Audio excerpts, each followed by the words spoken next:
Well, hello everyone. Welcome to this 26th webinar on the Secret Teachings of All Ages by Manly P. Hall. This webinar series is available on makara.us under the subheadings Moria Federation Webinars, then Webinar Series in Progress as shown here, and this is updated. You can see that there's an esoteric healing group under Nicole, as well as David Hopper's 10 seed groups group. So take advantage of those while they're still live.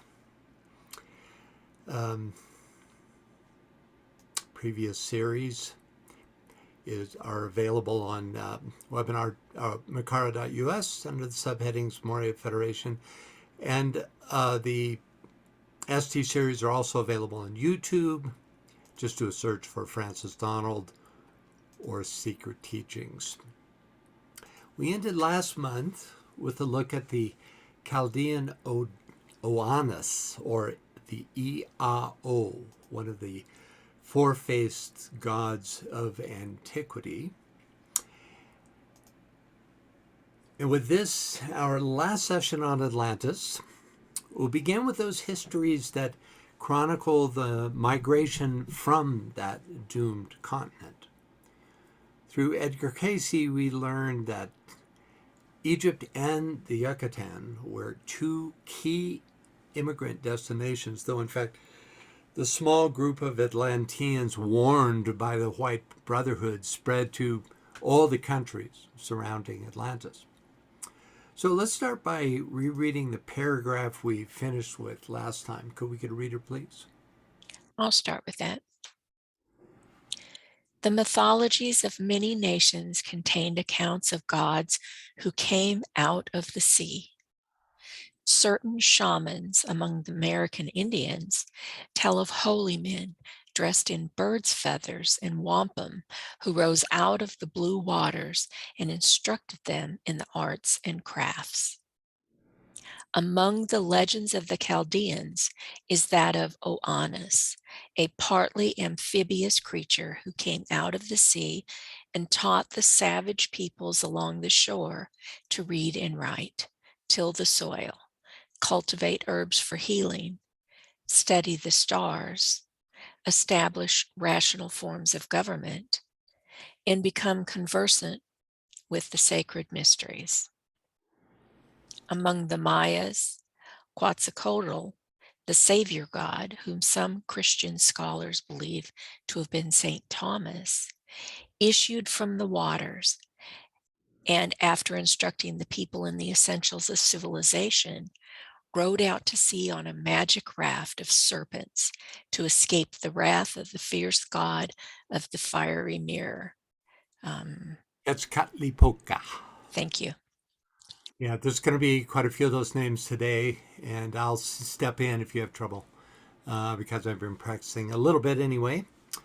So we begin with the story of Quetzalcoatl's escape from the, quote, god of the fiery mirror, Tezcatlipoca.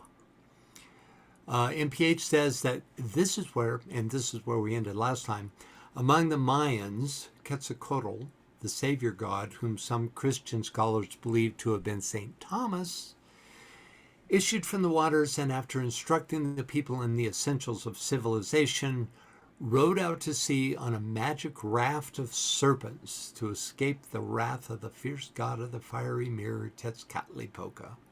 This incident belongs to a much bigger story. The myth of their rivalry reveals that they followed each other as rulers of two elemental ages, as described in the creation story called by the Aztecs the Five Suns, an account recorded on the famous Aztec stone. So, very briefly, the sun of the earth, that's S-U-N, sun, was ruled by Tezcatlipoca, who was usurped by Quetzalcoatl, whose reign was called the Son of Water, again, S-U-N. You may remember that the Son of Water was a name also given to Neptune Poseidon, and like Quetzalcoatl, worshipped as the solar aspect in an age of water. Anyway, upon being dethroned, Tezcatlipoca transformed himself into a jaguar and destroyed the third Mayan creation, at which time humanity was swept away by a great flood. But Quetzalcoatl would not accept the destruction of his people and went to the underworld where he stole their bones.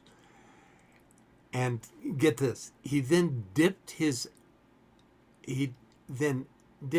own blood, dipped the bones in his own blood to resurrect his people, who then reopened their eyes to a sky illuminated by the current sun, whose name is Huitzilopochtli.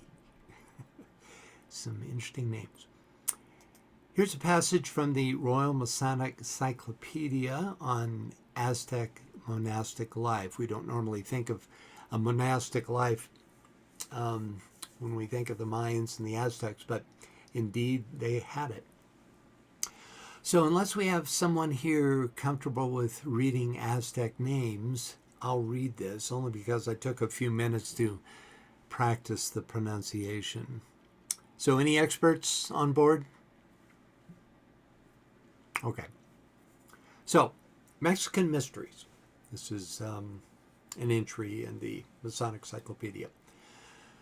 The Mexicans, Aztecs, had religious orders and secret ceremonies like other nations, dedicating themselves to the worship of some special deities, such as Quetzalcoatl. They secluded themselves in monasteries and practiced secret rites.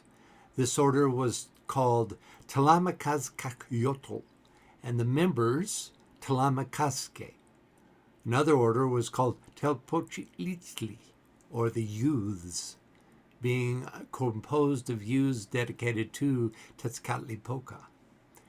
There was an order for men over 60 taking vows of chastity devoted to the goddess Sintcotl. They were men of extreme learning, and anything uttered by them was deemed oracular. The number was limited, and they passed their time in making historical paintings for the instruction of the people.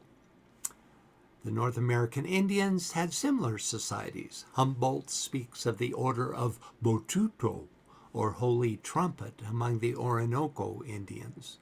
The Coyahuayas of Peru also practiced secret ceremonies.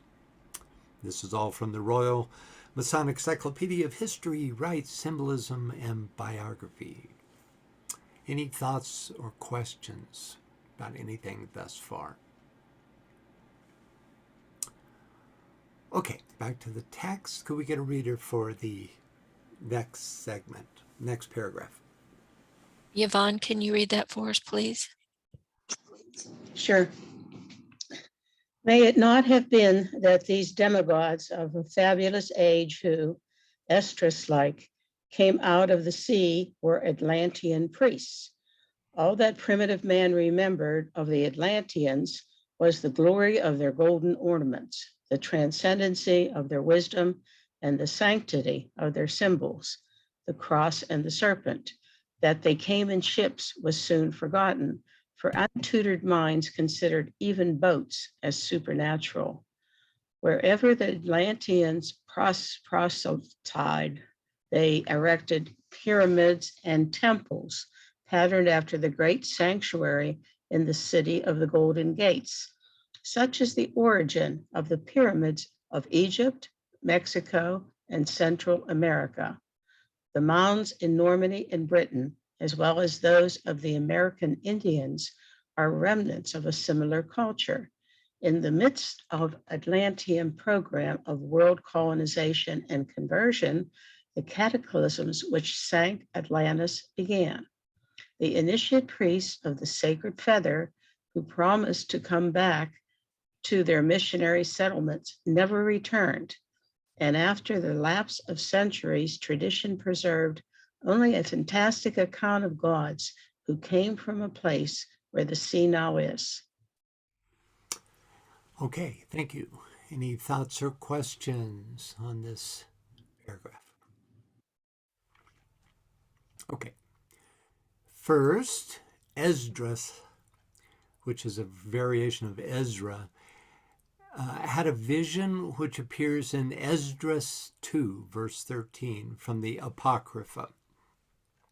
I'm including this because, and I think you'll agree, it is a very cool vision of a Poseidon or Quetzalcoatl-like being. Could we get a reader for him? Sure. Lynn, can you read that for us, please? After 7 days, I had a dream during the night. I looked and saw a wind rising from the sea and stirring up all its waves.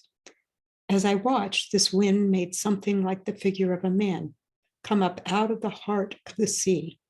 That man was flying among the clouds of heaven. Wherever he turned his face to look, everything that fell under his gaze trembled. Wherever an utterance came from his mouth, all who heard his voice melted as wax melts when it feels the fire. Okay.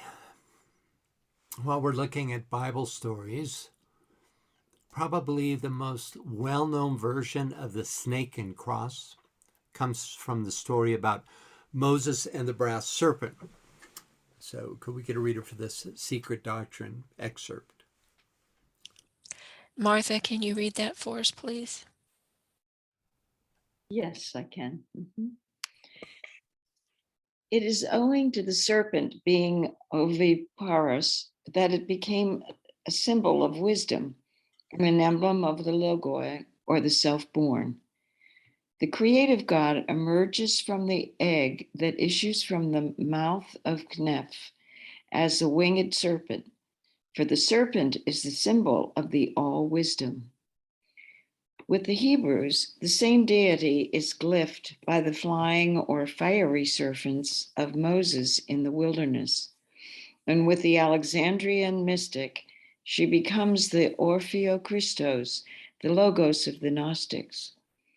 The Protestants tried to show that the allegory of the brazen serpent and the fiery serpents has a direct reference to the mystery of the Christ and the crucifixion, whereas in truth, it has a far nearer relation to the mystery of generation when dissociated from the egg with a central germ, or the circle with its central point.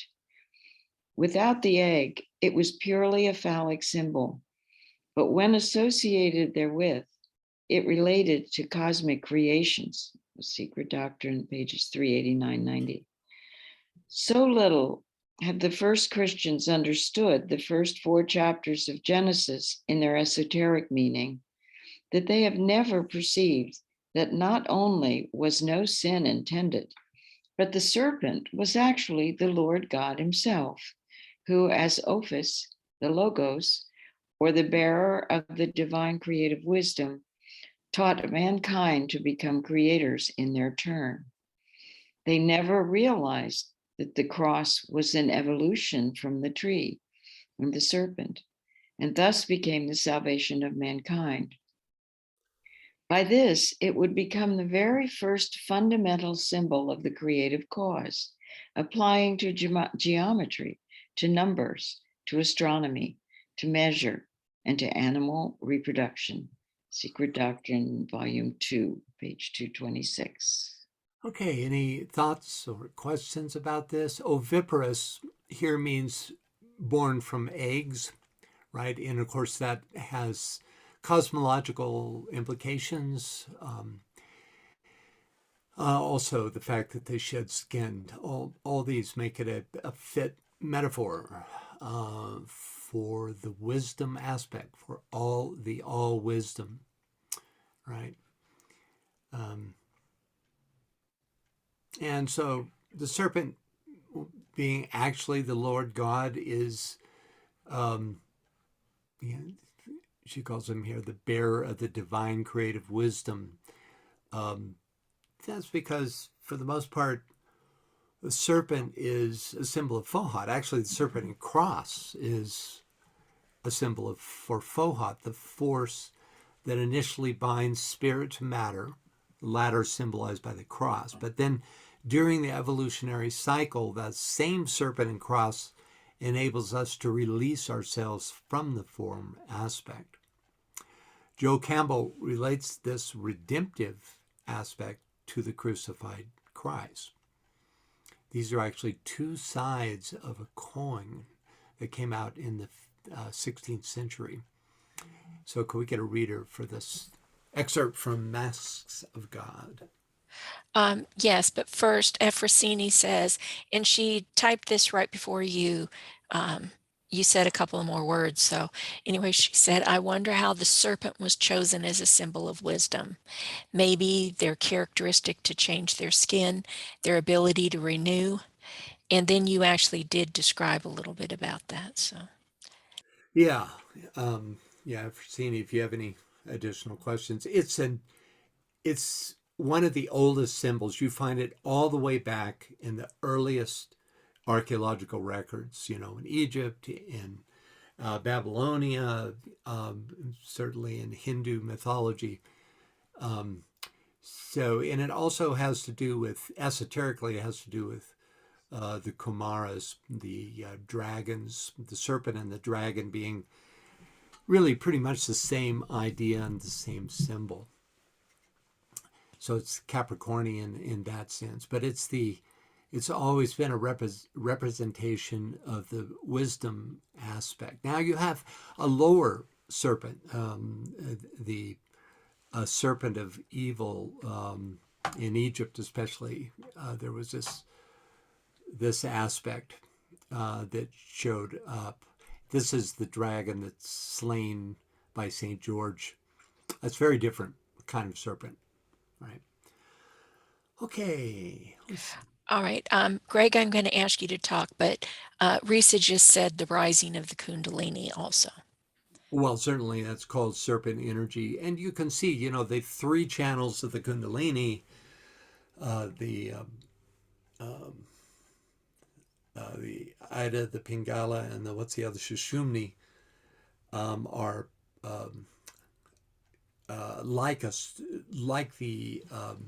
has that coiling effect or that spiralic effect in terms of the way the energy rises. So it's very much like the serpent. Yeah, go ahead, Greg. The approved Christian allegory is simply that, as the serpent of bronze lifted up by Moses on a staff counteracted the poison of a plague of serpents. So the lifting up of Jesus on the cross countervailed the position of the serpent of the garden. Countervailed the poison of the serpent of the garden. Oh, countervailed the poison of the serpent of the garden. Both events are accepted as historical, and the earlier is read as a prefigurement of the latter or of the later. We are not to think of Christ crucified as in any way another form of the serpent. The two sides of Hieronymus's golden thaler, in other words, are not to be reckoned as of equal value, nor is the higher value on the serpent's side. Or at least that is what a proper Christian would like to think the goldsmith intended us to understand. Could it be, however, that he actually intended the reverse, namely that Christ is a reference to the serpent, or even that the two are alternative manifestations of a powerful transcending both? Of a power that transcended both, yes. I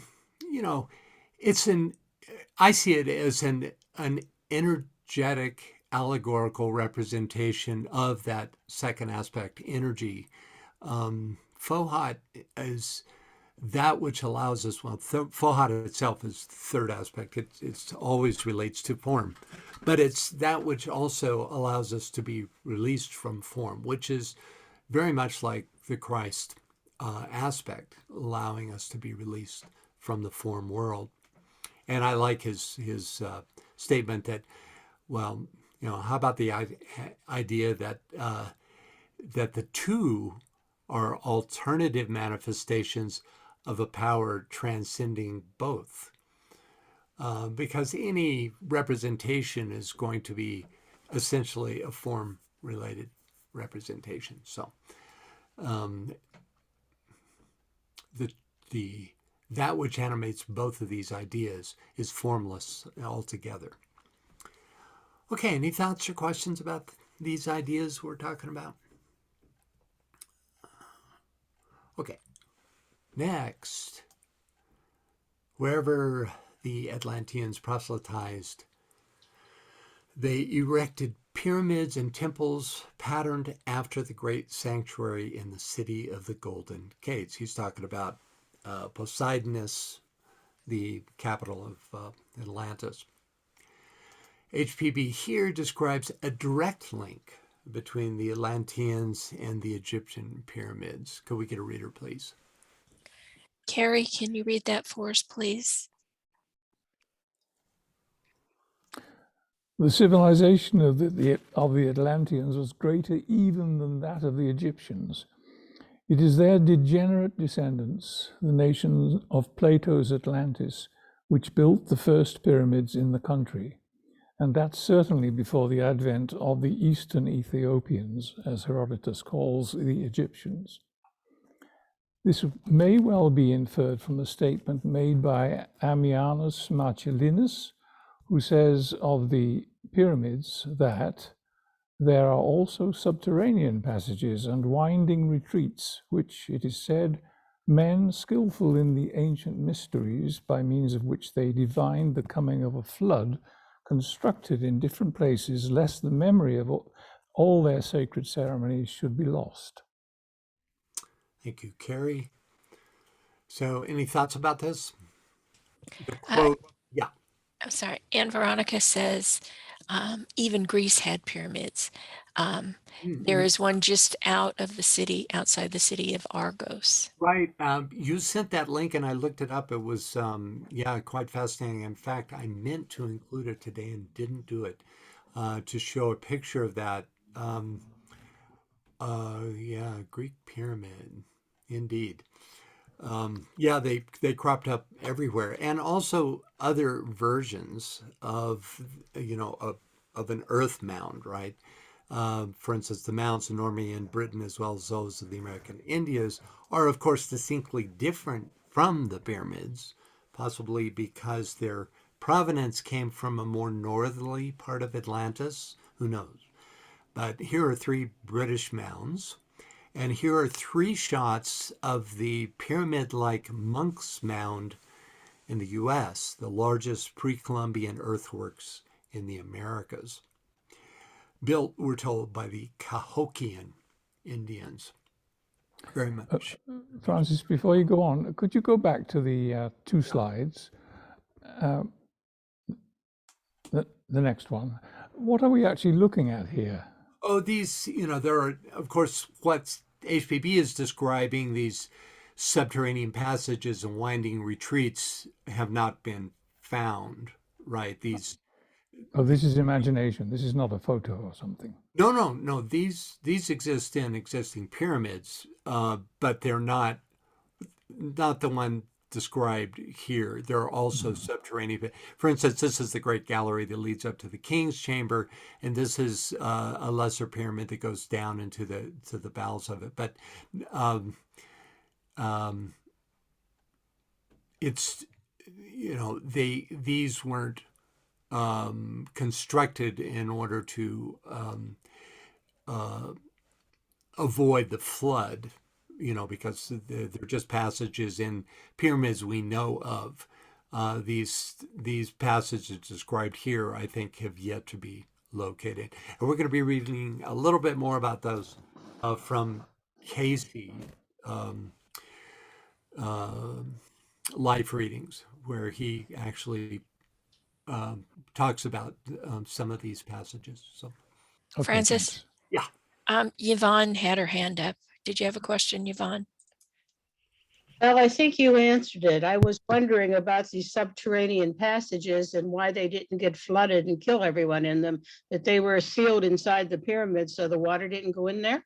Well, no. Okay. First of all, these would have been in Atlantis because the pyramid originated in Atlantis and was then transferred by the initiates that escaped the Atlantean flood to all the areas surrounding Atlantis. Most notably the Yucatan, where there are pyramids, through the Mayan pyramids, Aztec pyramids, and then Egypt, right? But also places like the the Chaldean ziggurats, are pyramid-like. And, as Efrosyni pointed out, there's one was built, at least one was built in Greece, and other forms were built, like these, were built elsewhere. And these all are very old. They don't know how old, but they're quite old. So very likely as a result of the migration from Atlantis. That's the idea behind it. So yeah, The mounds are built by the same people, and I think there are mounds in Ohio. I don't know where these mounds are that you're showing right now. yeah. There is this very particular monk's mound, but there are other mounds. I know you're right. There is mound. There are mounds in Ohio. I'm not sure where the monk mound is, but the idea in all of this is that Atlantis was a continent-sized originally. It eventually submerged to being just that last island, sometimes called Poseidia.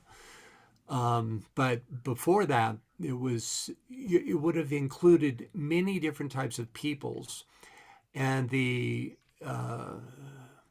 hypothesis is that they escaped from the shores of their part of Atlantis to the nearest land to them. So peoples in the north of Atlantis possibly would have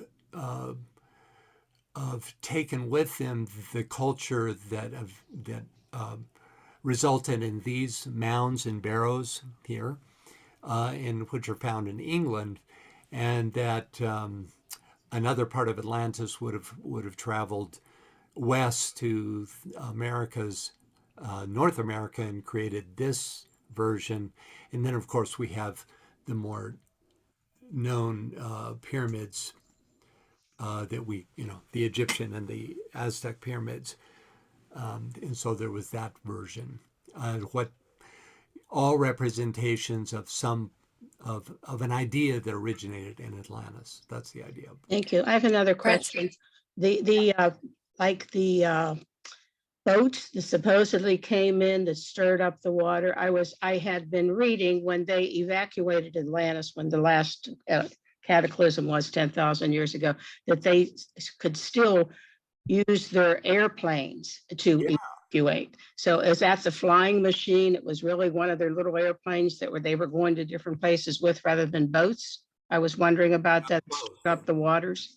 I would imagine that even then,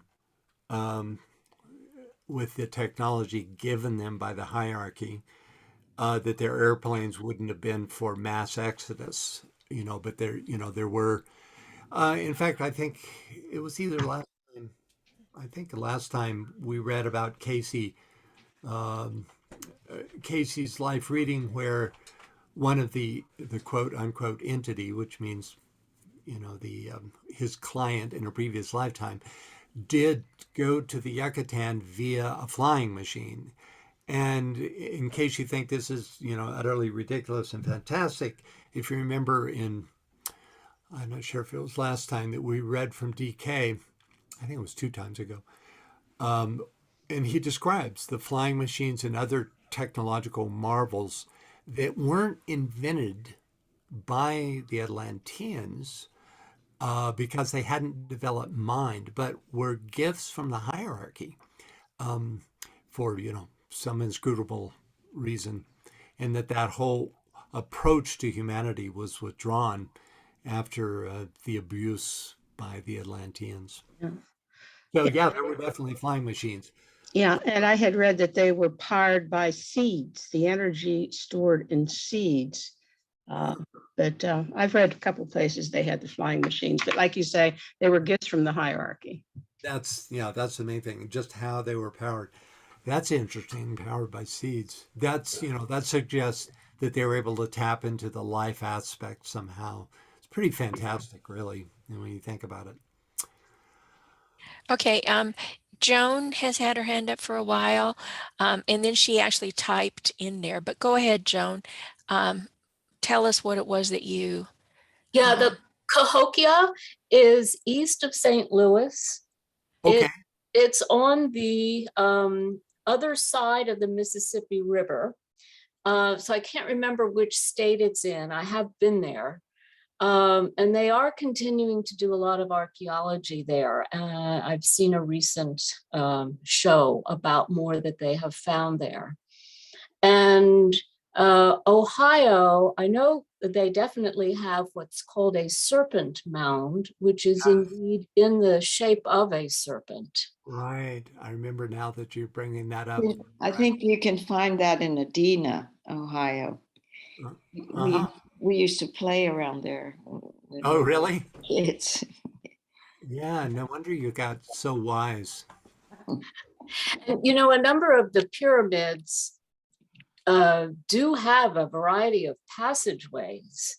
I mean, even the Great Pyramid does have where you can go down That's under as well as up. It's not Absolutely. typically open, but I was relatively recently inside 5 of the big pyramids, Uh-huh. where there are a whole lot of passageways, and they're opening more. I think the step pyramid I was able to view in, but has recently been opened, and I think it has a lot of passageways. Uh-huh.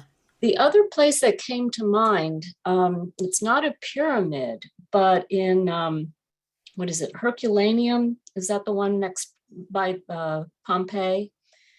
There's an underground passageway that some people have related to the visit to the underworld. Oh, yeah. And the river Styx, and there's water under it. Anyway, that. Well, that would, since just about every Greek mystery school had as part of its mysteries the descent of the hero, which is of course the monad, into the form or the underworld, it would be natural for something like that to exist. But I didn't know about that. That's very interesting. A lot came from that the eruption of that volcano in Pompeii, and a lot was preserved, and some really interesting stuff related to those Greek mysteries. Okay. Hold it. Anne Veronica said the symbol of fire is the tetrahedron, which equals a pyramid. And she said the word pyramid, when said in Greek, the first 3 letters, pyr or pyre, mean fire. Indeed. In Greek, the word means I am fire. Yes, well said. Indeed. Thank you. Okay, so finally, after the lapse of centuries, tradition preserved only a fantastic account of gods who came from a place where the sea now is. I'll start this one off because there's a difficult word right off the bat. In fact, it's full of difficult words. For some reason, these Mayan words are particularly challenging. They have nothing to do with Latin origins, right? So they're they can be difficult to sound out. So what I'll do is just read this first sentence, and then if we could get a brave reader to try for the rest. And if you come on a hard word, just pause if you need help, and I'll jump in there. Okay, so the first sentence is the native Mexican historian Ixtlilxochitl gave this as the Toltec legend of the flood. Now, could we get a reader for the rest? Joan, are you intrepid enough? I'll give it a try. Francis, you're doing fantastically well. It is found in the histories of the Toltecs that this age and first world, as they call it, lasted 1,716 years.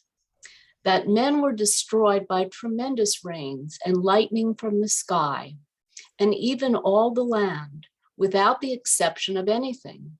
And the highest mountains were covered up and submerged in water 15 cubits. And here they added other fables of how men came to multiply from the few who escaped, from this destruction in a Totally pet locali. thank you. Totally pet locali. Wow. Okay, go ahead. And how, after men had multiplied, they erected a very high zaquali, Yeah.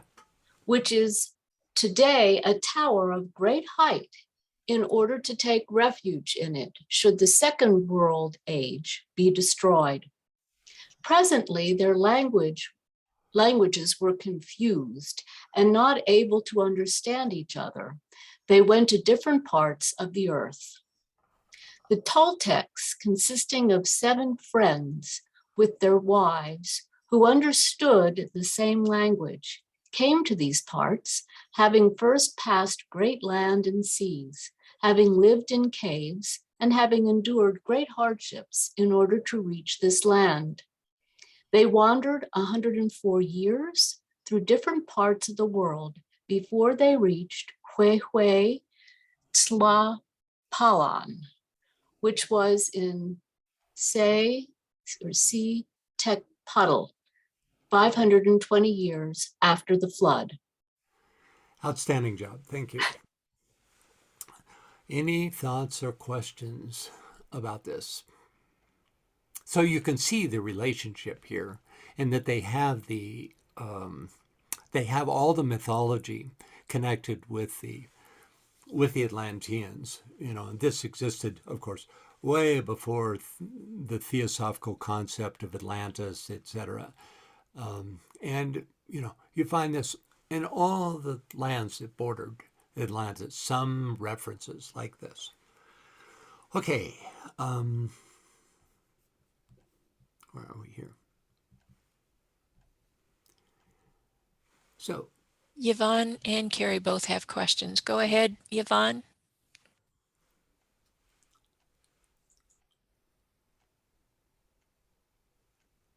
At this time, what was the height of this people still, the Atlanteans? Were they still like 20 feet high or 30 feet high? they were of different heights, depending, for instance, the Dark Brotherhood grew to enormous heights. There was one reference that had some of them at hundreds of feet tall. And then others that followed the light, the Great White Brotherhood, were more of normal height. But they were at different times in Atlantis. There was, of men of all different heights. And then Carrie's got his hand up too. Mine was just over the numerological 104 and 520, and maybe the 1760. They're all 52s, which are the number of weeks in a year, of course. But I wonder if you had anything further to throw on those numbers. Yeah, 104 is divided by 2 is 52. I hadn't picked that up. Well, I uncharacteristically, I didn't catch that connection and didn't analyze. I just took it, at face value, which is not the right way to do it. So this 1716 years. 33. Yeah, okay, it's 33, which is another mystical number. What do you mean 33? 33 times 52. 52. Aha, right. Okay, yeah. Yeah, very interesting. Okay, so they're very connected with the year by week, right? And as we know, weeks are 4 weeks. It's a lunar aspect, because it's 28 days, which is the lunar cycle. And that's not surprising. All of this was lunar in its orientation and lunar based. So yeah. And then of course 5 and 2 is 7, which represents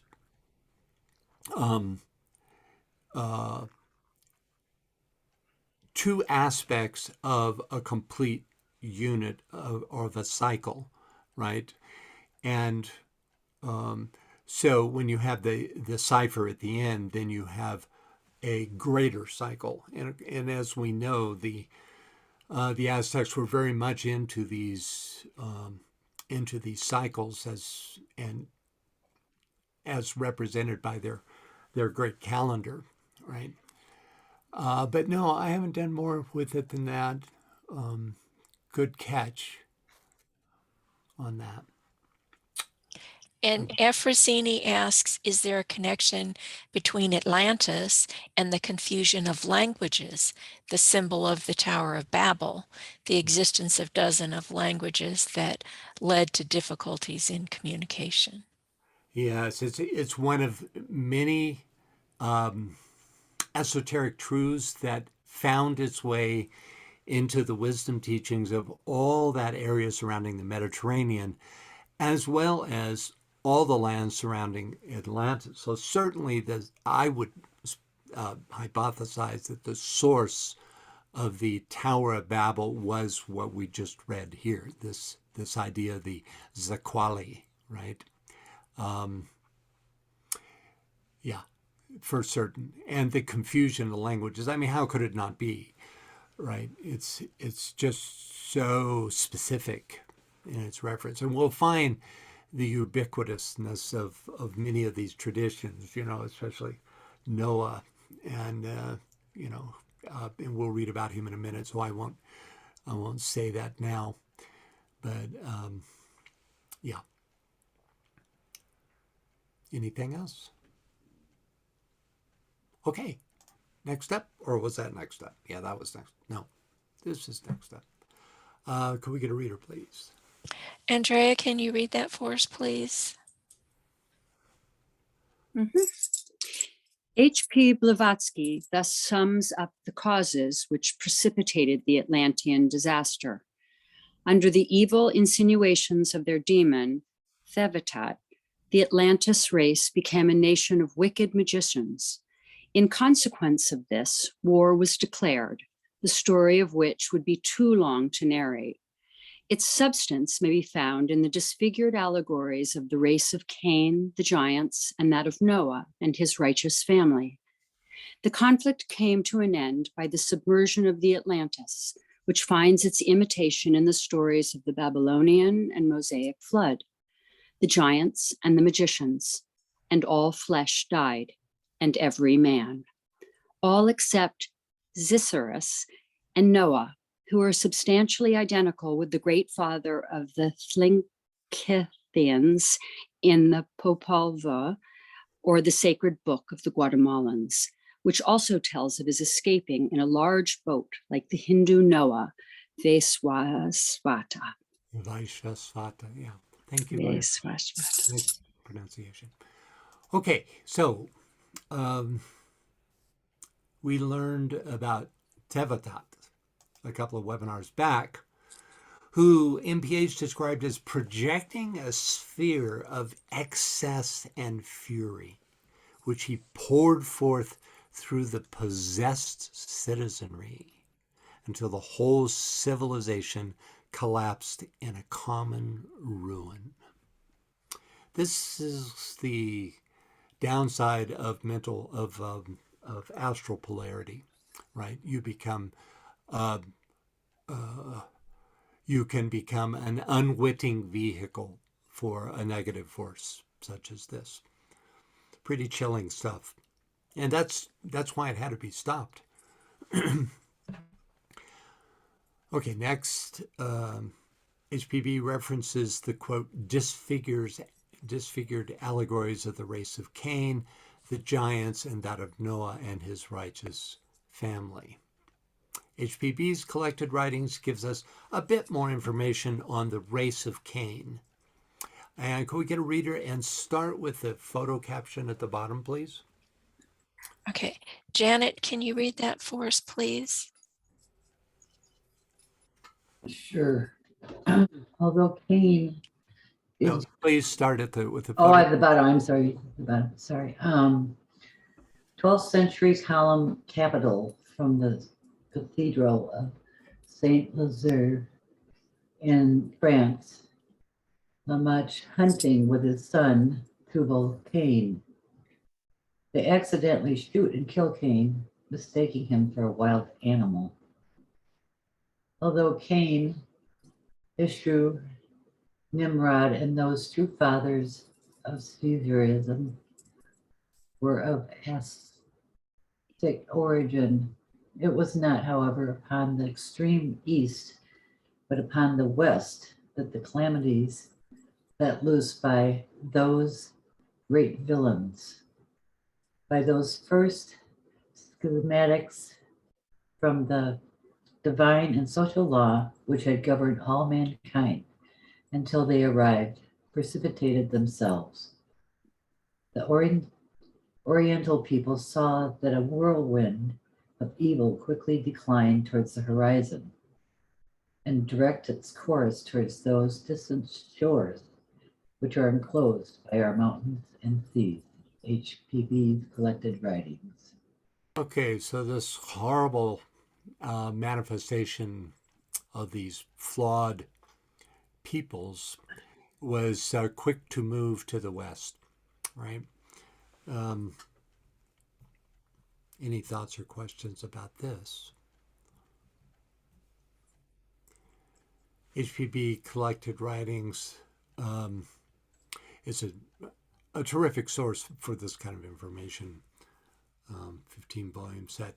Anyway, Cain paired with his brother Abel are just one of the archetypal pairs of opposites that include the Egyptian Osiris Typhon and the Zoroastrian Ormazd Ahriman, who invariably represent spirit and matter in all of its manifestations. Even though HPB here, oh, I see a raised hand. Yes. Trudy, go ahead.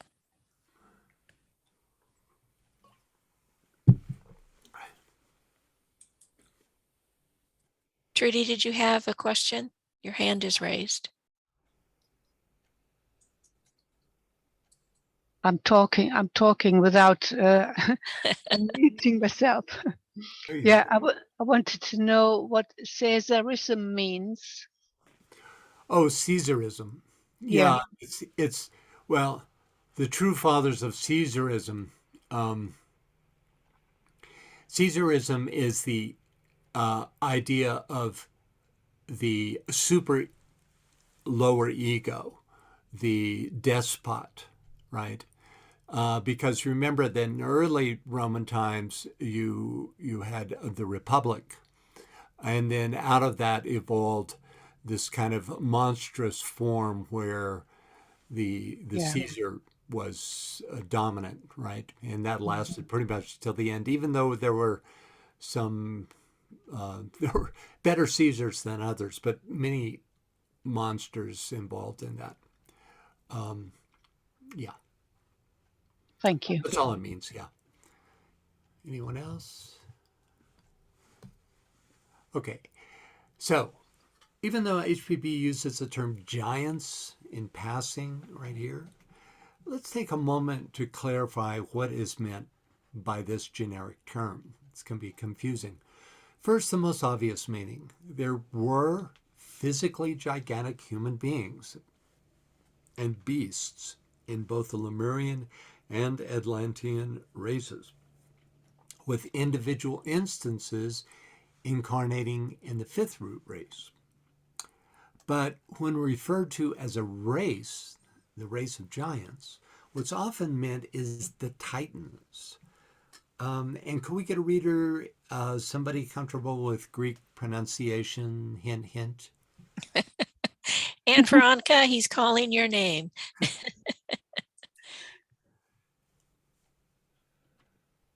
Okay. Hello. Hello. Titans, Greek. In Greek mythology, builders of the world, often called cosmokratores, and as microcosmic entities, the progenitors of human races, as such of various orders, so that in mythology, they were considered good or bad as angels or entities of matter. Isiodos, original heaven, dwelling Titans, 6 sons and 6 daughters of Uranos and Ea, heaven and earth were okeanos. These I don't recognize. Hoios, Krios, Hyperion.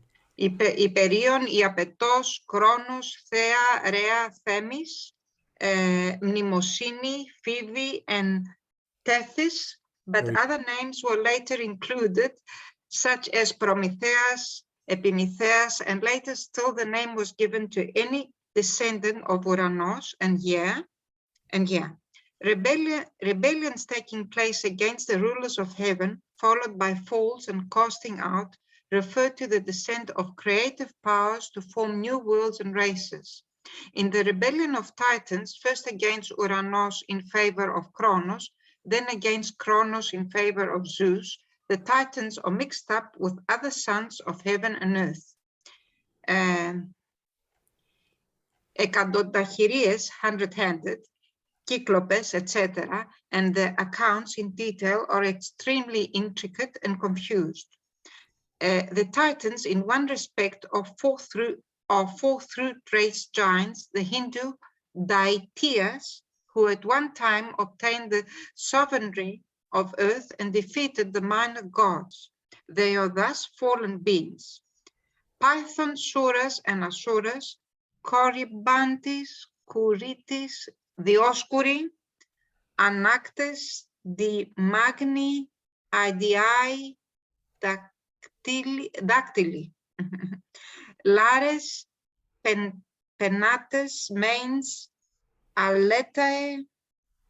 These are, if there are Greek words, I don't recognize them. Kaviri, Manus, Rishis, and Dianichochans were watched over and incarnated in the elect of the third and fourth root race. Yeah, some of those are Hindi terms. Dioscuri is a Greek name, and some were. The others weren't. So I'm sorry if I butchered. Oh, you did fantastic. Di Magni, I think, is pure Latin, as is Dactyli. So anyway, you did a great job. Dactyli means dactylos, finger. There you go. Yeah. So it's, okay. So hopefully that gives you a better, if you get over the onslaught of names, these, we could just say these are all different names of the minor gods of these fallen beings, right? But what it comes down to is some of these types refer to the powers of Earth itself, like the ones I've highlighted here. The form aspect, who opposed instilling the spark of mind in humankind during the early periods of the formation of the globe and its population. The giants called Jotuns in the Norse mythology, you may remember, are examples of this group. Others, such as these, support and oversee incarnated humanity, initiating, maintaining, and destroying the cycles of the physical manifestation of humanity. This group is also recognized by the Norse, one example being Mimir of Mimir's Well. Remember them? To whom Udan gave an eye in order to drink the wisdom-bestowing waters. So, the term giant has a wide range of meaning, but all of them, whether great spiritual beings or forces of matter, have to do with, in some way, with the third aspect, at least in their association as giants. They are associated with the third aspect. That's what I'm trying to say. So, any thoughts or questions about this? Okay, let's take a closer look at the idea of Noah and his quote-unquote righteous family. First, a little background. Could we get a reader? Maybe BL, you could read this. It's short. Okay. Noah is an illustration, by the way, and that you can see Noah letting out the bird. It's got a little trapdoor on top there. Go ahead. Okay. Noah is said to have been alarmed at the enormous wickedness of mankind and, fearing vengeance, to have implored the advice of his great-grandfather. Enoch told him that a flood of water should destroy the whole race of man, and a flood of fire punish the angels whom the deluge could not affect. I thought that last phrase was interesting. It's not what you normally imagine when you're thinking of the great floods, right? This, and of course, the fire would be of a tenuous, higher sort. Interesting.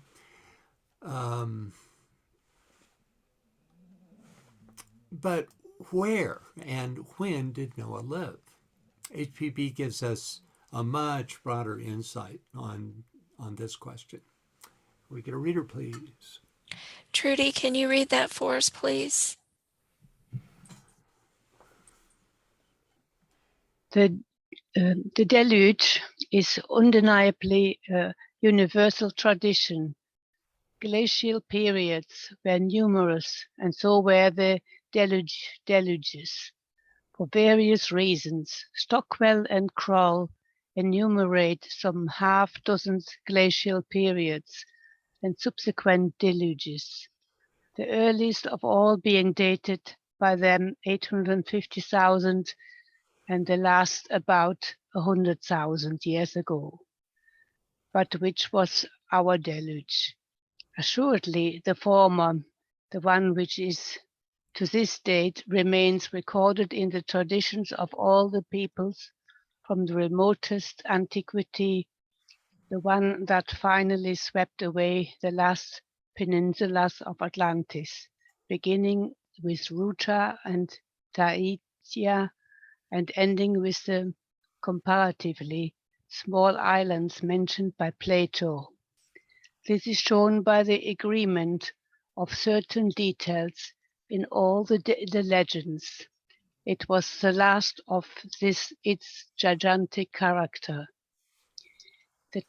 The little deluge, the traces of which Baron Munson found in Central Asia, on which he placed at about 10,000 years ago, BC, had nothing to do with either the semi-universal deluge or Noah's flood, the latter being a purely mythical rendering of old traditions, nor even with the submersion of the last Atlantean islands at last. Only a moral connection. Our fifth race, the non-initiated portions, hearing of many deluges, confuse them and now know of but one. This one altered the whole aspect of the globe in its interchange and shifting of lands and sea. Thank you. Any thoughts or questions about this? Okay, so you can see the universal quality. I mean, what did she say here?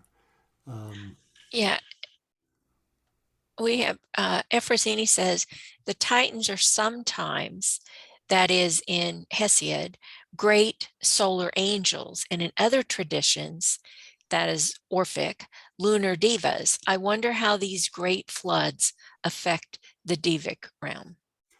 Well, yeah, that's interesting. I would say usually not at all, and from the point of view of any peril, in fact, they would be very much involved in making it happen, because the devas, the elementals controlled by the devas, are what make all physical changes happen. So they would be very involved, but they wouldn't be victims of the flood, except for we have that peculiar statement about those angels that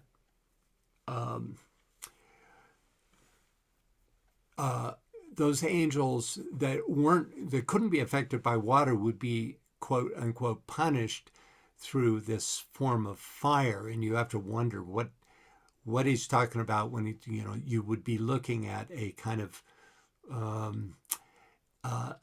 the kind of elementals that you'll find descriptions of in a treatise on cosmic fire, where they're amoral, that is, they're not moral or ethical at all, but they're aspects of the mental plane that can be used by humankind for both good and bad purposes, and therefore they could have suffered from that form of fire. It's an interesting thought. But anyway, yeah, that's my answer. And then Yvonne's got her hand up. Go ahead, Yvonne. I was thinking about the fire, the elementals.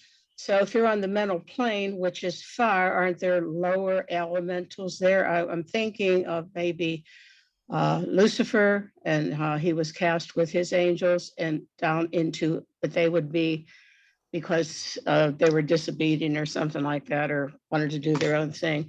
But so wouldn't they be destroyed by fire? Couldn't you destroy lower grade fire elementals that are on the mental plane? Couldn't they be destroyed by fire? Yeah, it's the short answer to your first question about the elementals on the mental plane. I would think it'd be a kind of clearing of the thought forms and the elementals involved in that through a Shivic-like cleansing fire, so that the new race could have a fresh start without those old thought forms interfering. But I also have to say a word about Lucifer, who was not a lower deva. He was akin to Prometheus. He brought the fire of mind to humankind, and was therefore a great high being, even though he gets a bad name in the Christian renderings of it. And this is one of HPB's soapboxes. So if you're in the SD webinars series, we'll be hearing about it over and over as we go through that book. Any other questions? Risa says, cleansing of the elemental thought forms, fiery. And then she says, yes, Lucifer was a great being, an angel of light. Right. Okay. So yeah, the thought forms and the elementals that form them are one and the same. You know, the thought form, the fact that it's a form and it's made of mental substance, in itself means that there were elementals involved. Okay. Anyone else on anything? All right. Let's MPH, referencing the Titans, gives us further insight on the submergence of Atlantis in an issue of his PRS journal. Could we get a reader for this, please? A short read. Lynn, can you read that, please? Atlas becomes the partly submerged Atlantis, for upon the shoulders of the lost continent, the world as we now know it is raised up. The forces that destroyed Atlantis were the very combustive agencies of the Titan themselves, now used by Zeus in the form of his scepter of lightning and thunder. Thus, the whole globe is supported by almost inconceivable energies, which, if they escape from control, would roam again as destroyers upon the face of nature. Right. So this is also part of that which needed to be neutralized, right? Okay, thank you, Lynn. Let's take a look at the legend of Zethustra. Let me try that again. Zethustra, which is identical with that of Noah, thus confirming HPB's teaching that there have been many Noahs down the ages. It's really a generic form. So could we get a reader for this excerpt from Anacalypsis? Carrie, can you read that, please? The ancient succession of kings in Berosus and Abydos, whose reigns are counted by Sari, govern some part of the antediluvian world and at the deluge. All this is asserted by the historians themselves. Nay, farther, Zethusrus, the last king, appears evidently to be the same with Noah, since almost the whole history of the flood and of Noah's being saved in the ark may be found in the remaining fragment of Berosus and Abydos. If you only change the name of Zethusrus for Noah, as particularly that God revealed to Zethusrus that a great deluge should destroy men from the earth and begin on the 15th day of the month Deisius, and therefore Zethusrus as commanded to save himself and his family by entering into an ark or ship, and to take with him into the ark all sorts of birds and beasts with necessary food for himself and them. Which being done, the deluge came, as predicted. And after the rain had ceased, Zethusrus sent out a bird to see if the waters were abated, which returned to him again, having found nothing to rest upon. And after some time he sent out another, which returned again, but with dirty feet, whereby he knew the waters were abated. Lastly, he sent out one for the third time, which returned not to him again. That afterwards Zethusrus opened the ark and found the ground was dry. So he and his wife came out and raised an altar and sacrificed to the gods. And his children also came out and sacrificed, and found that the ark rested on the Gordian mountains in Armenia, and part of it still continued in being, when this account was written. After Zethusrus' children journeyed towards Babylon, built many cities and founded temples, and particularly built Babylon. Thank you, Carrie. Any thoughts about this? Any questions? Next, the Thlinkithians in the Popol Vuh were, according to an article in the All-Seeing Eye, a group of Atlantean white adepts led by their master, Noah, out of Atlantis to Central America. So this puts him all the way back to Atlantean times. So a researcher named Ina Belderis tracked down the origins of this secret doctrine reference to the Thlinkithians. Her findings are published in an online resource called Secret Doctrine References. So could we get a reader for this, please? Martha, can you read that for us, please?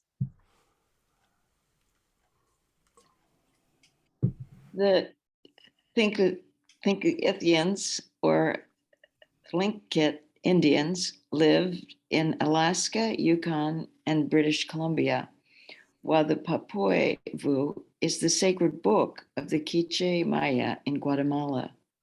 So how does this fit together? We can find this in Max Muller's Chips from a German Workshop in his chapter called The Popol Vuh. The Thlinkithians are one of the four principal races inhabiting Russian America. These Thlinkithians believe in a general flood or deluge, and that men saved themselves in a large floating building.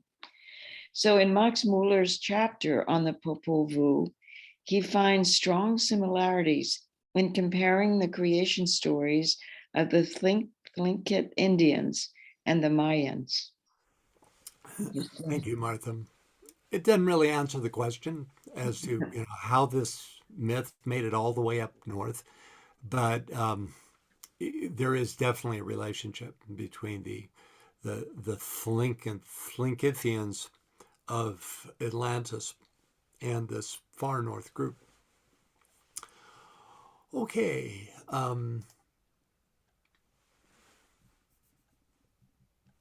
Let's see where we are here.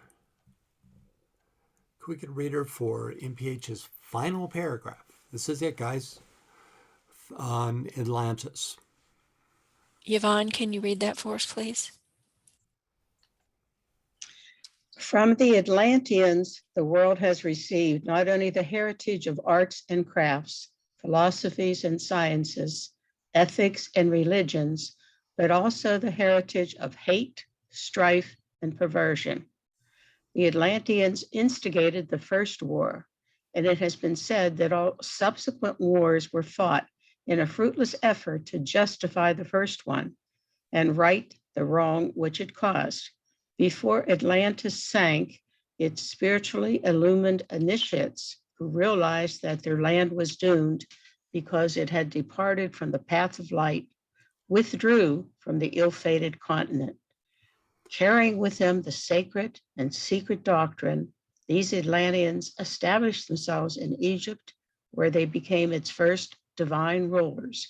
Nearly all the great cosmologic myths forming the foundation of the various sacred books of the world are based upon the Atlantean mystery rituals.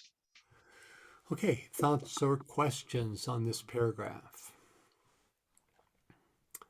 Gerald Massey gives us more insight on the War of Atlantis. Can we get a reader, please? Joan, can you read that, please? In reference to the invasion from Atlantis in the west, which was said to have overrun all Europe and Asia, Proclus observed that the Egyptians say the West is the place of noxious demons, and some interpreters held that the war against the Atlantidae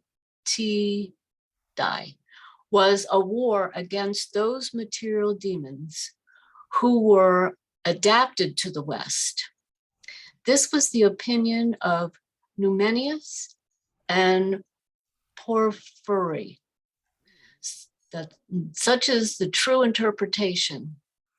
In the course of precession, the invasion and the deluge necessarily came from the southwest, as certain constellations sank in that direction and were whelmed beneath the waters. Thank you. So, of course, there are no traditional historical records describing the migration from Atlantis to Egypt or to anywhere else. But Edgar Cayce's life readings are full of such references. Here are a few examples. By the way, when Cayce uses the term entity, I mentioned this before, is referring to his client that he's doing the life reading for in a previous lifetime. So could we get a reader for this, please? Greg, can you read that for us, please? Yes. In Egypt, during the period of Reconstruction, the entity was active in the temple of sacrifice and using those things presented by Atlanteans, where electrical forces as termed in the present were used as means for removal of forms of appendages and those things that cause reactions in the brain forces of the body. An Atlantean who came to Egypt helped some people to throw off the hindrances of certain animal forces. This aided many people in preparation for those going into the temple of sacrifice and the temple beautiful. In Atlantis, the entity received messages as to how the children of the law of one would be divided in order to preserve the truths. Sorry, Anne's comment just came in. Okay, there we go. In Atlantis, In Atlantis, the entity. In Atlantis, the entity received messages as to how the children of the law of one would be divided in order to preserve the truths of same in other lands among those directors of expeditions to Egypt, Pyrenees, and to Yucatan and the land of Og, just before the breaking up of the Atlantean land.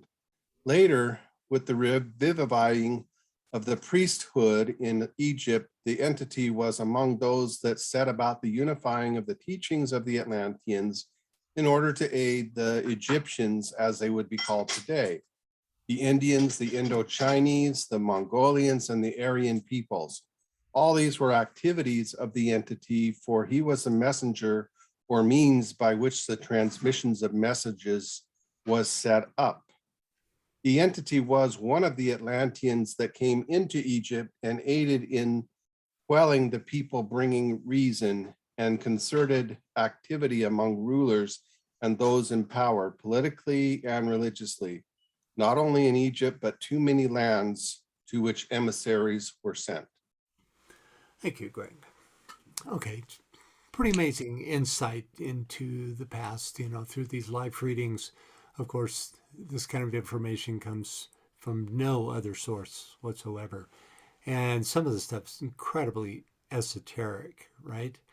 I mean, here's this guy who was active in the temple of sacrifice, where he had become adept in quote unquote electrical forces as a means of removing forms of appendages, and those things that caused reactions in the brain forces of the body.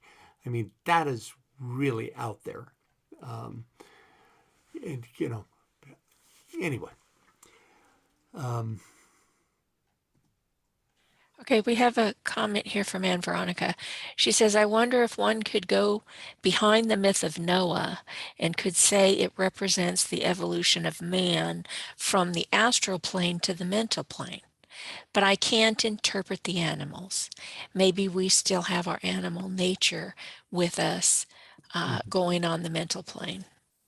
Yeah, interesting thought, especially in relation to Atlantis, because they were, as we're about to find out, emotionally polarized. So it does, in that case, represent a passage through, by the fact that it moves from the fourth to the fifth root race, it moves from astral to mental polarity, eventual mental polarity. So yeah, it's an interesting idea. But on the other hand, you can look at it as a means for the hierarchy to clear land, clear a continent completely for a fresh start in a new root race. And that goes, there was also a flood that destroyed Lemuria and allowed Atlantis to come forth. So it's often used. Okay, I'd like to close our study of Atlantis with a few quotes from DK, who has given us unique insights on the Atlantean race, unavailable from any other source. First, a couple of examples of one of DK's recurrent themes, the development of the emotional body. Could we get a reader, please? Yes, but just a minute. Efrosini says, can we see in the Atlantis War an early battle of the threshold dweller and the angel of the presence of the whole of humanity? But the conflict happened early, and for that it was doomed. Well, that theme, which basically represents the forces of spirit against the forces of matter. That's the angel of the presence, and the dweller on the threshold, was the theme that represented the separation of the two living races on Atlantis, which was those that followed the law of the one and those who followed Tevatat, that great daemon. So in that sense, it was a playing out on a root race level of that. On another level, that particular occurrence, which is the coming into awareness of the angel of the presence, doesn't happen until we have an integrated personality. That's when the angel of the presence. That's in fact when the dweller on the threshold becomes when the jiva becomes cognizant of the dweller on the threshold. Up until that time, it is just unconsciously your personality self. But when you come into awareness of that, you have stepped on the path. You have an integrated personality, and you start dealing with that fundamental duality. And yeah, that duality was present in Atlantis. Okay, we have a hand up and then we have a couple of comments first. Jeremy says, my speculation is that the animals referred to were elementals interfering with humans as remnants of the magic of Atlantis. Okay, but it's also just animals. They really did just save the animals and took them to the new lands. Um, you know, um, especially, along with the seed of everything. The whole point was to, in the case of the last flood, and it's an archetype of all the floods, it's to provide the material for the seed of the new root race, which included both humans and animals from the form aspect, right? So it's not purely metaphorical in that sense, right? Okay. And then Joan says, nothing in the Noah stories has been said about the rainbow, which I have taken to be the Antakarana. Okay. It also is, a sign, a divine sign that it was time to, it described basically the cusp between root races. And it was time to establish that. And, from a racial point of view, moving from one race to the next is a form of the Antakarana. And then, hold on just one second, Yvonne, I'm almost there. Risa says animals 2 by 2, male, female, to recreate the animal kingdom in the new land. There you go. And the rainbow was the divine promise. No more water destruction, fire will be the next. Well said. Yeah, I like that a lot. That's well said. Okay. Yvonne, you've got your hand up. Yes, it was about the last slide that we talked about, that he was doing, Atlantean used electrical forces as means of removal forms of appendages. To me, this sounds like a laser. Laser means light amplification by stimulated emission radiation. It sounds like this was a laser. Wouldn't you think? Well, lasers, it's said by others, who talk about Atlantis, that lasers were one of the forms that they perfected. And of course, it would have an electrical source in order to be able to project. So I think it's very, very possible. I mean, we've almost recaptured this kind of thing today. Not from the same angle, not as a magical gift of the hierarchy, but just through science. Some of this stuff is certainly, and then other stuff not so much. For instance, in the second quote, this Atlantean came to Egypt to help some people throw off the hindrances of certain animal forces. Well, this is very specifically energetic work, right? It's not part of science as we know it yet. And that was in preparation for temple work, right? So it's just amazing material, if you really think about it.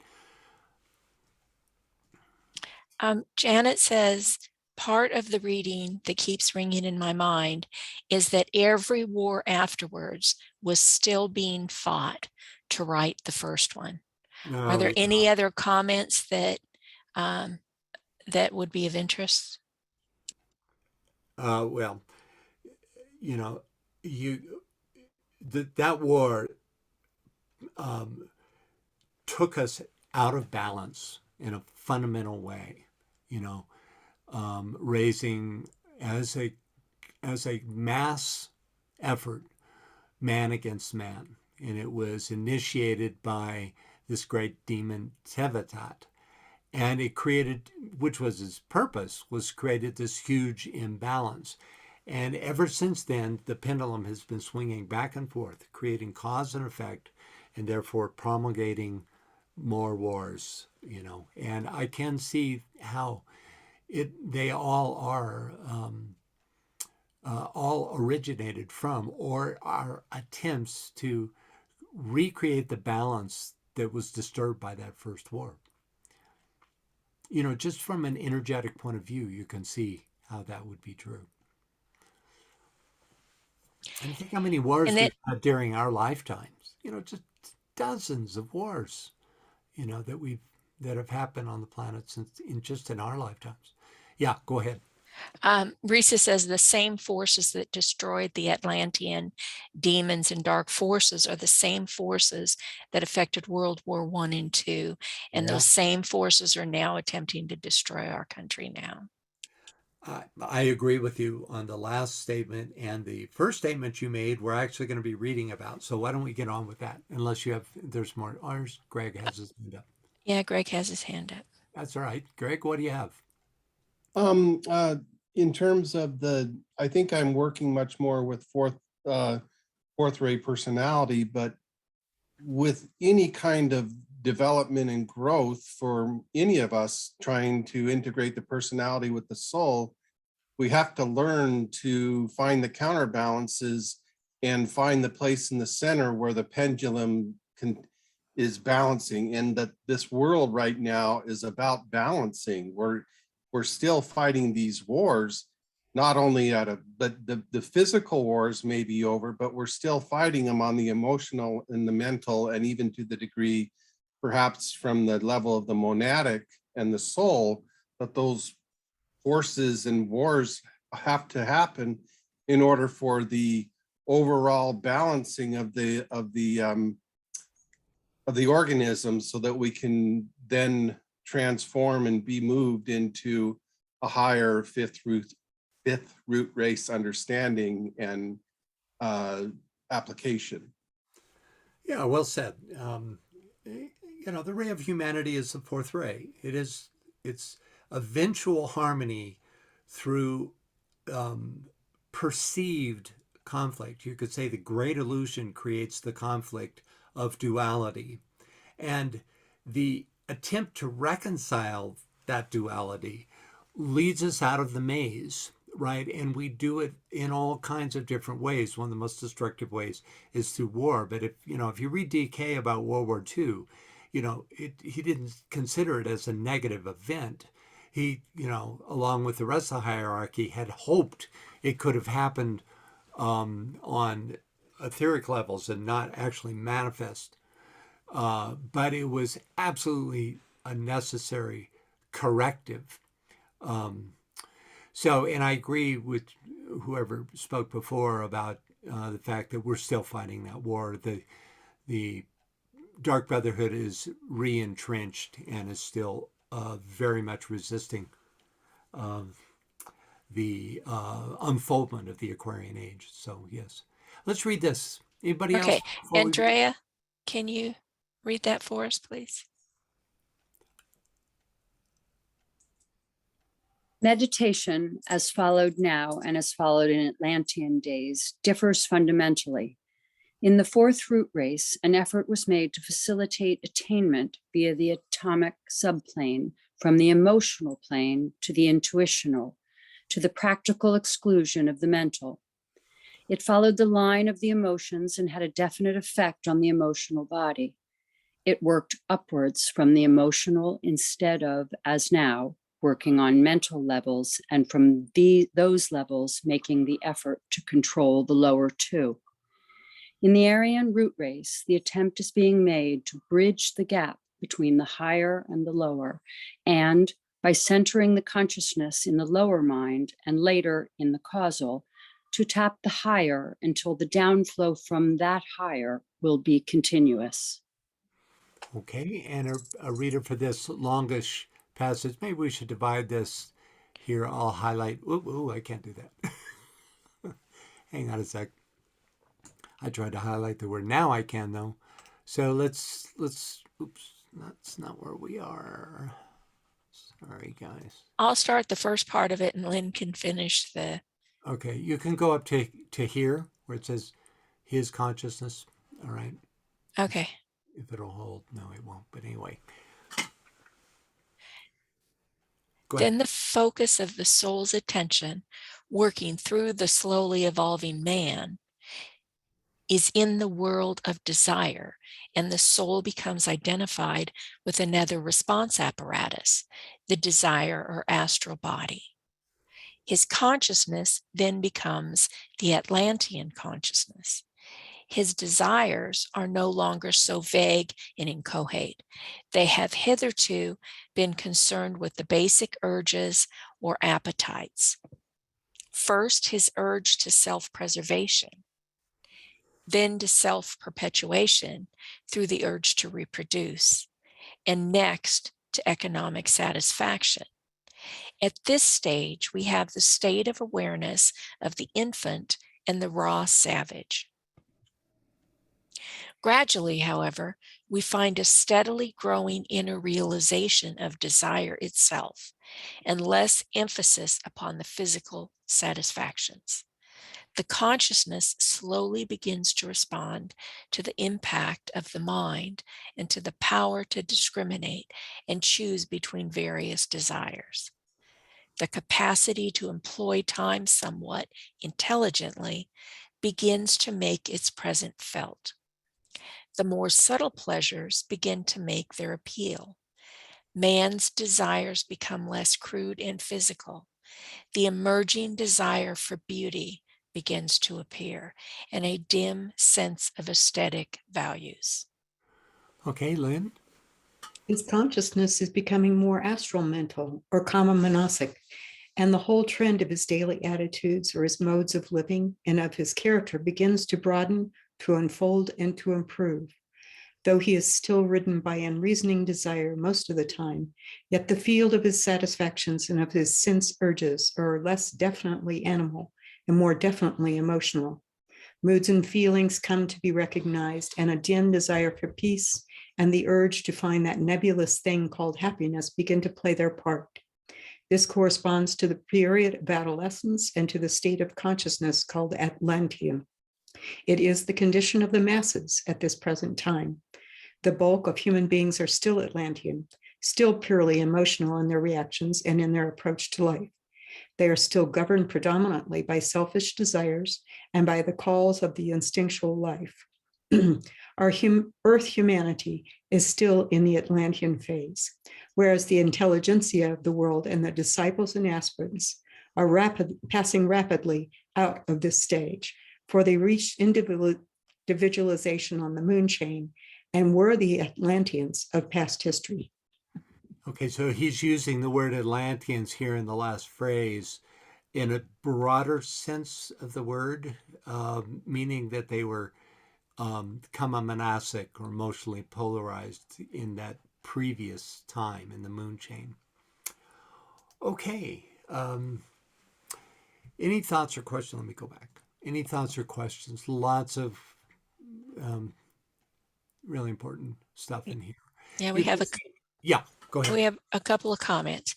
Anne Veronica says, so the mystics are Atlantean in origin. Pure mysticism, which doesn't exist in the fifth root race like it did in the Atlantean times, are of that Atlantean consciousness, right? Mysticism per se predates Atlantis. For instance, in the moon chain that he describes here at the end of this quote, you would have had that type of mysticism developed, right? That ability to bypass the mind and move from the feeling quality, the sentient astral, directly to impressed by the Buddhic plane would be considered mystical, and requires no particular intellectual development at all, right? We've heard about this in our own history of people who are struck by visions, and they don't even can't even comprehend what they've seen. It's very much a mystical experience. Yeah, anyone else? And then Greg says the first part of the reading is about developing spiritual discrimination. Yeah, I'm looking back through it.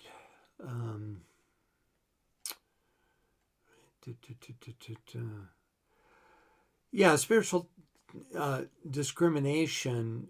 The word discrimination is the mental counterpart to the sense of taste. You have taste, imagination, discrimination, and so it requires use of the mind to discriminate, right? That's really when you become to individualize in the Leonian sense, not in the Lemurian sense, but in, as the a labor of Leo is to hone the sense of discrimination. Anyone else? Risa says discrimination is a mental process. Yeah, indeed, it It- is. oh, Now, ultimately, it's not just the ability to tell an apple from an orange, or a well-written sentence from a poorly written one. It's the ability to discriminate qualities of vibration. This is described in Esoteric Psychology, Volume 2, where he says, can you tell the difference between the vibration coming from your ashram and from your master, or from a senior disciple and from your soul? So it's not just, oh, I feel something. It's that very particular quality you're able to develop. And that's the true discrimination. Anyone else? yeah, we've got a couple of comments here. Efrosini says it seems that theater and literature are of Atlantis origin. They are aimed at the training of emotional consciousness. Do we have information about this? Okay, you have to look at what are the true sources of information on Atlantis, right? Compared to speculation.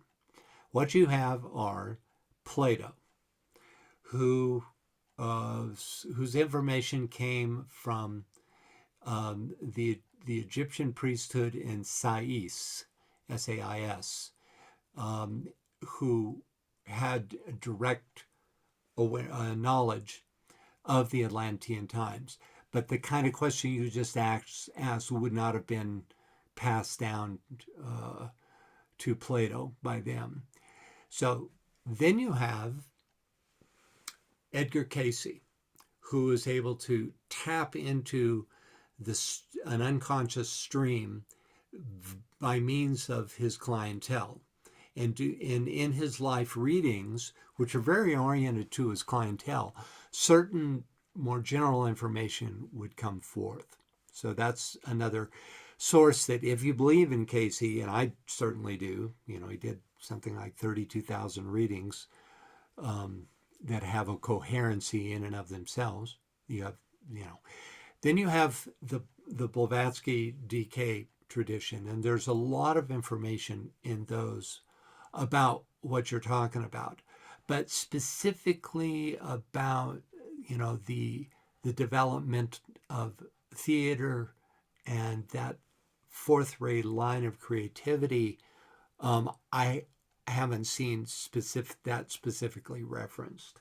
The big thing we got a couple of webinars ago is that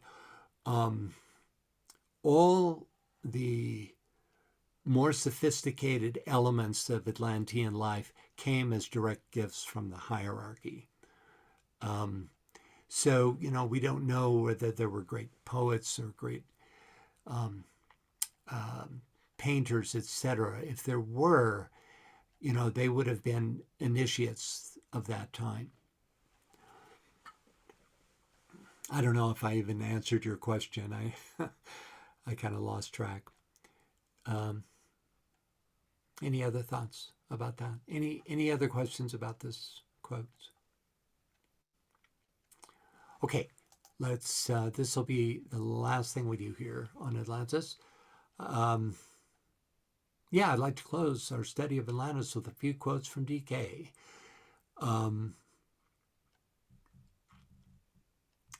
And specifically from A Treatise on Cosmic Fire. And so if we could get a reader for the first three quotes ending right here, and then another reader for the last three.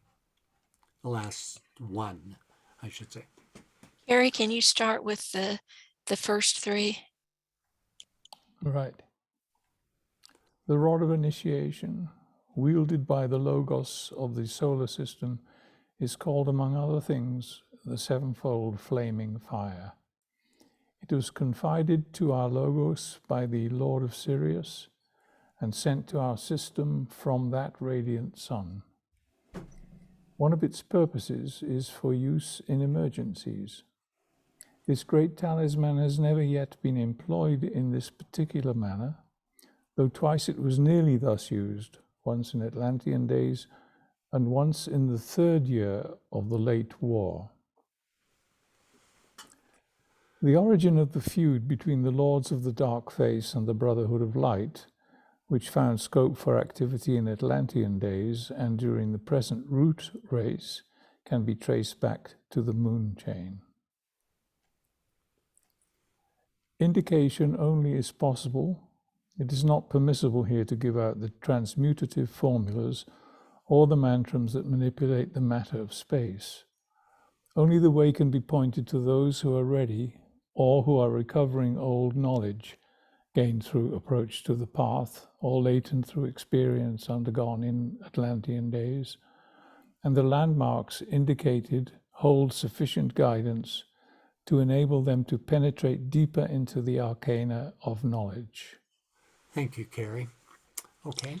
This inability to control the fire elementals is especially distinctive of the alchemists of the 5th root race, who have been particularly incapable of this control, having lost the words, the formulas, and the sounds. This is the consequence of undue success in Atlantean days, when the alchemists of the time, through color and sound, so entirely controlled the elementals that they utilized them for their own selfish ends and along lines of endeavors outside their legitimate province. This knowledge of formulas and sounds can be comparatively easily acquired when man has developed the inner spiritual ear. To continue with our consideration of egoic groups, it might be briefly stated that the egoic groups in connection with our planet may be roughly grouped according to the stage of Lotus organization as follows. A. Egos who were produced through the individualization process in Lemurian days. They are the true Earth humanity, along with the second group.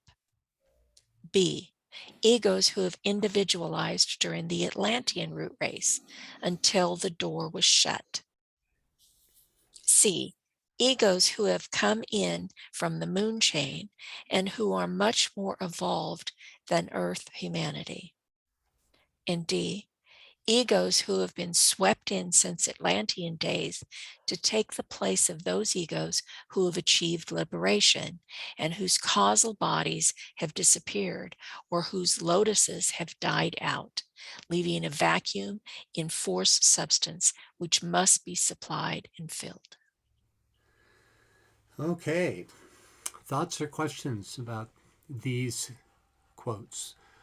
I Greg, chose them because they are the other themes that DK brings forward. There are many other quotes, but these represent the basic themes about Atlantis.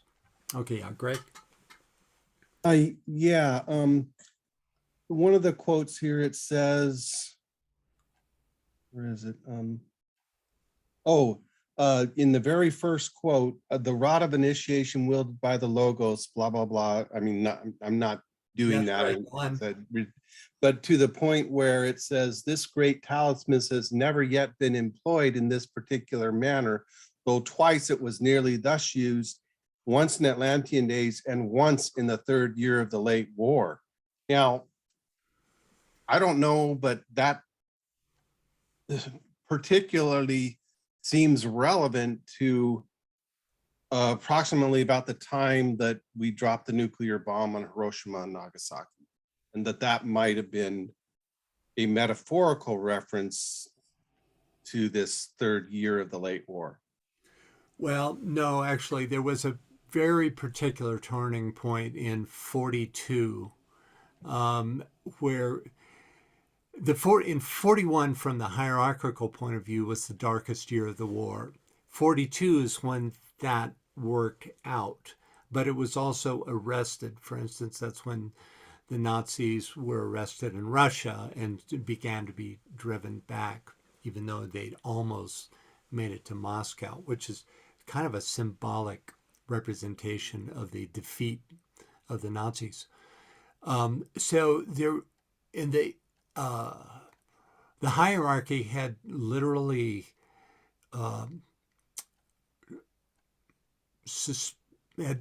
were ready to suspend all connection with humanity and to let them work it out over a very long period of time until they could come back to a place that they had been before the war started.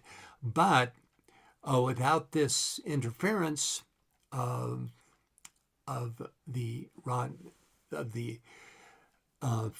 sevenfold flaming fire, without the interference of that, humanity was able to right the direction, and the White Brotherhood won the day, in spite of the onslaught, and that was the strongest confrontation since Atlantean times between the dark and light forces in those days. Now, the nuclear bomb is something altogether different. That happened afterwards, after this turning point. It's very peculiar. We weren't actually, as a humanity, weren't slated to discover nuclear power for another 300-400 years until the second decade of Aquarius. But because there had been a stimulation of the fifth ray afforded to humanity in order to for mental development and to help affect the scientific revolution, this secret was unfolded as a result of that. And, through the genius of Einstein and certain others, it came to bear much, much earlier. And therefore, it forwarded the necessary responsibility of the human race, which we aren't really yet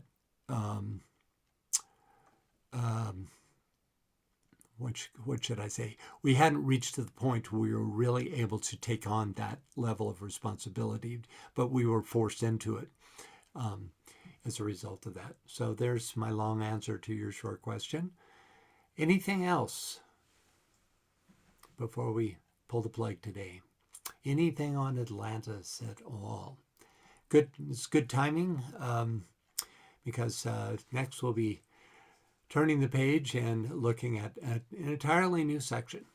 So if there are no other questions, that'll do it for today. You want to talk about times? Yes. Our next secret teaching of all ages is going to be on the 7th of November, which happens to be after we change to daylight savings time here. From daylight savings time, we change back to standard time, which means the webinars will now be at 8 p.m. GMT starting in 7 November. Okay.